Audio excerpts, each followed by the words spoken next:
Have you ever noticed that almost nobody feels rich anymore? And I'm not talking about being a millionaire, I'm talking about simply feeling financially secure. Even people who make good money and have solid jobs don't feel that way these days. It's strange when you stop and think about it. A bigger TV used to feel expensive. Now it feels normal.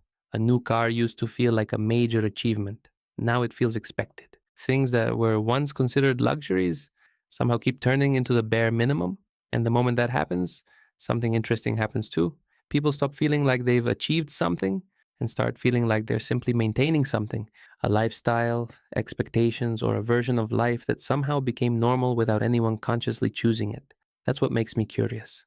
Because if you keep raising the standard of what feels normal, eventually nothing feels like enough. You stop chasing things and start chasing a moving target that gets further away every time you get closer. So, who keeps moving the target, and why does it happen to so many people without them ever noticing? I'm Ben, and in this video, we're going to uncover the systems plan for every dollar you spend, what's really happening behind the scenes, and how to stop playing a game whose rules most people don't even realize they're following. For most of our lives, we've been given a very simple formula: study hard, work hard, be responsible, make more money.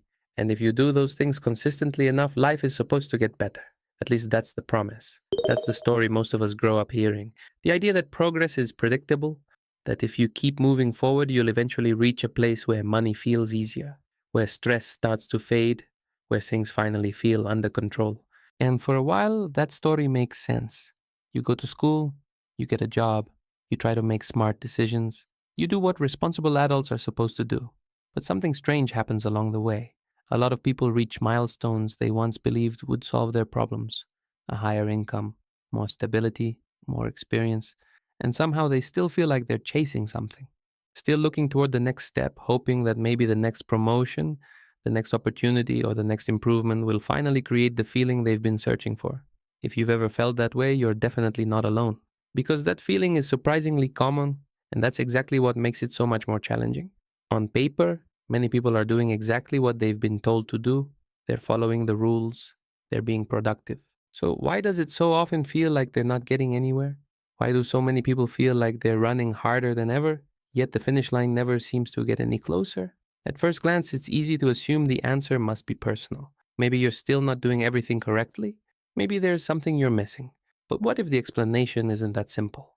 What if there are forces influencing your decisions in ways that are difficult to notice, not because there's some secret conspiracy happening behind the scenes, but because every system creates incentives, and incentives influence behavior, often without us even realizing it. That's why you can make decisions today that seem completely normal and still end up in a very different place than you imagined a few years from now. The most important question isn't whether you're making decisions. Of course you are. The real question is whether you fully understand what's influencing those decisions in the first place. Because when you stop and really pay attention, you start to notice something surprising. Little clues begin to reveal themselves along the way. And one of those clues appears in an area that most people believe they control completely: their own money, more specifically, where that money goes after it arrives. One of the biggest assumptions people make about money is believing they have complete control over where it goes. After all, that's how it seems. You work for it, you earn it, it lands in your account, so naturally it feels like every dollar is waiting for your instructions. But what if a large portion of your money already has a destination before you ever have the chance to make a conscious decision about it? Think about how most people experience payday. There's usually a brief moment of relief. The paycheck hits. For a second, it feels like progress, like there's finally some room to breathe. But then something interesting happens. Almost immediately, that money starts moving. Not because you sat down and carefully created a plan for every dollar, it simply starts moving. Bills get paid, payments go through, expenses show up, and the money leaves. Does that sound familiar to you? If it does, let me know down in the comments. For most people, this process feels so normal that it becomes invisible. And that's exactly what makes it so powerful.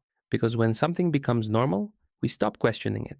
We stop examining it. We stop asking whether it was really our decision in the first place. And that's where the first clue begins to appear. You probably believe you decide where your money goes, but often you're simply following paths that were already laid out long before that money arrived. Nobody forced you to do it, but systems work best when they become automatic. The less attention something requires, the less likely you are to question it. And over time, that creates a fascinating situation.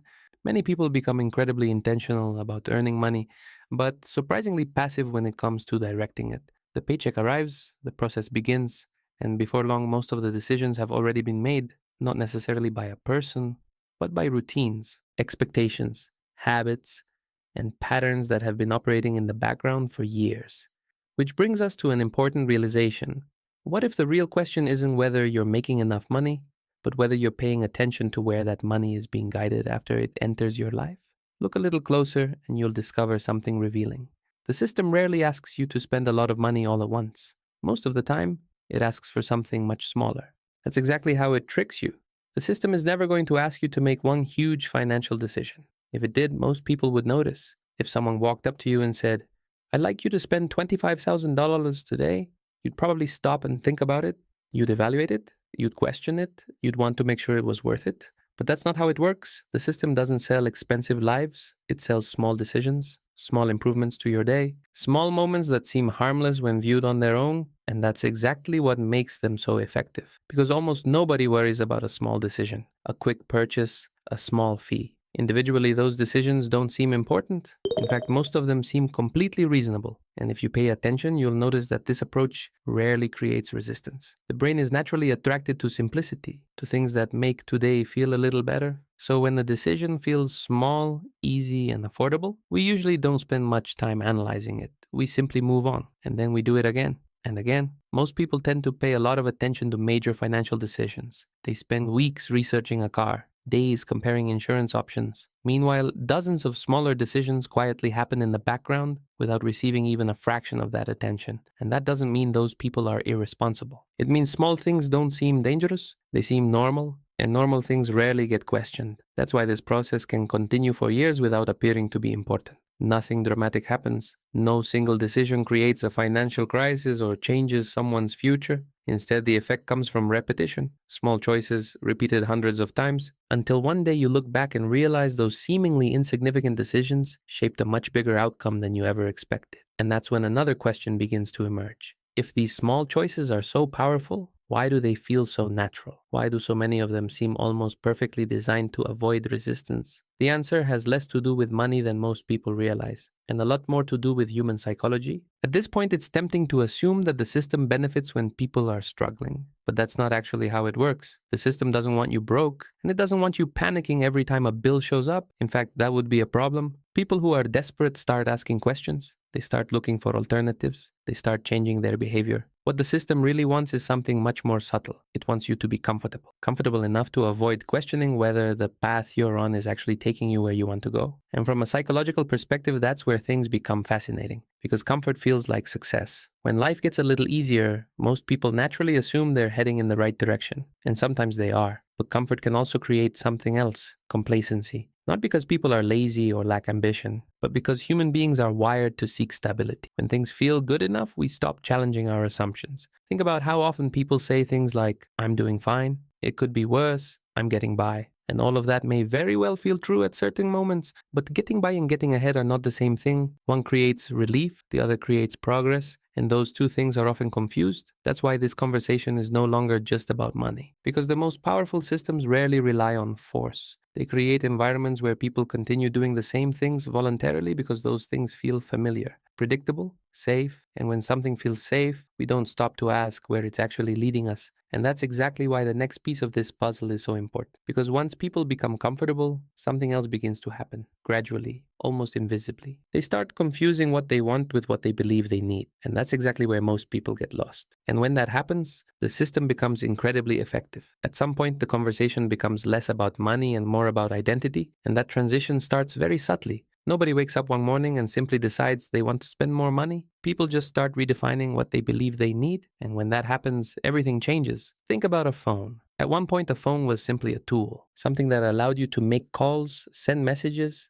and stay connected. Today, many people look at a perfectly functional phone and feel like it's somehow no longer enough. Not because it stopped working, but because something newer exists, something faster, something that promises a slightly better experience. The same thing happens with cars, with furniture, with homes, with countless upgrades that enter people's lives over time. Most people don't experience these decisions as luxuries. They experience them as necessities. That's the trick. You weren't necessarily convinced to spend more, you were convinced to need more. And there's a huge difference between those two things. Once something enters the category of a need, resistance almost disappears. The purchase feels reasonable, the upgrade feels justified. After all, who argues against something they believe they need? And this process happens so quietly that most people never realize it's happening. And because the standard keeps changing over and over again, what once felt optional starts to feel essential. And that's exactly why so many people spend years chasing a lifestyle they never consciously chose. Their definition of enough simply kept expanding more and more over time. And that's when the real cost begins to appear, because every new need requires resources.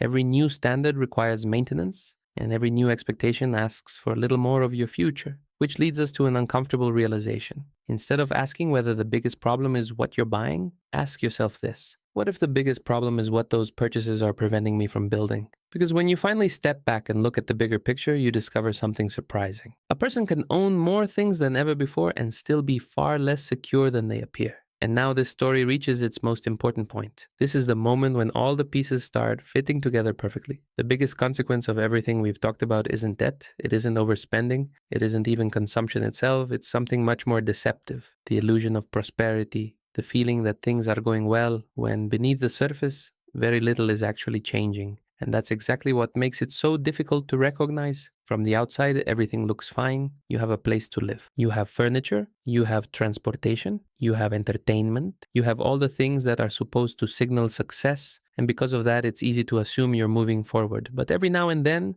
a question comes along that completely changes your perspective. What would happen if your paycheck disappeared tomorrow? Not forever. Just tomorrow. How long would your current life continue functioning exactly as it does today? A month? 3 months? Long enough to make thoughtful decisions? Or would financial pressure start showing up almost immediately? Because that's exactly where the illusion begins to fall apart. Many people have comfort, but very little freedom. They have income, but very little margin. They have possessions, but very little security. And those things are not the same. That's what makes the system so powerful. Your money already had a destination. Small decisions quietly accumulated over time. Comfort reduced the need to question anything. Desires slowly became necessities, and eventually a lifestyle was built. Not intentionally, not all at once, but piece by piece. Until one day you realize you own more things than you did 5 years ago. And yet you're not significantly more secure. Maybe you don't have a stronger emergency fund. Maybe you don't have meaningful investments. And maybe you don't even have the financial flexibility you thought you'd have by now. And that's the real cost, because prosperity and wealth are not the same thing. Prosperity is how things look. Wealth is how long your life can continue functioning when the paycheck stops. Prosperity is having things. Wealth is having options. And once you see that difference, it's impossible to ignore. What truly matters was never what you own. It's how much freedom those things have left you with. And that realization changes the way you look at almost every financial decision moving forward. Many people spend years believing they're moving toward wealth, but in many cases, they're actually moving toward a more expensive version of their current life. Wealth and lifestyle often grow in opposite directions. While one creates options, the other creates obligations. And understand this, today's conversation was never about spending less. It was about understanding how your money is being trained. Every dollar eventually gets a job. The question is whether that job is working for your future or simply maintaining your present. That's what makes the title of this video so important. The system has a plan for every dollar you spend. Not because someone is secretly controlling your decisions, but because the system gives you incentives that eventually become patterns. And over time, those patterns become habits. And eventually those habits become a financial life. A financial life that can seem completely normal while quietly taking you somewhere you never intended to go. That's why the system doesn't need to control you, and it doesn't need to force you to do anything.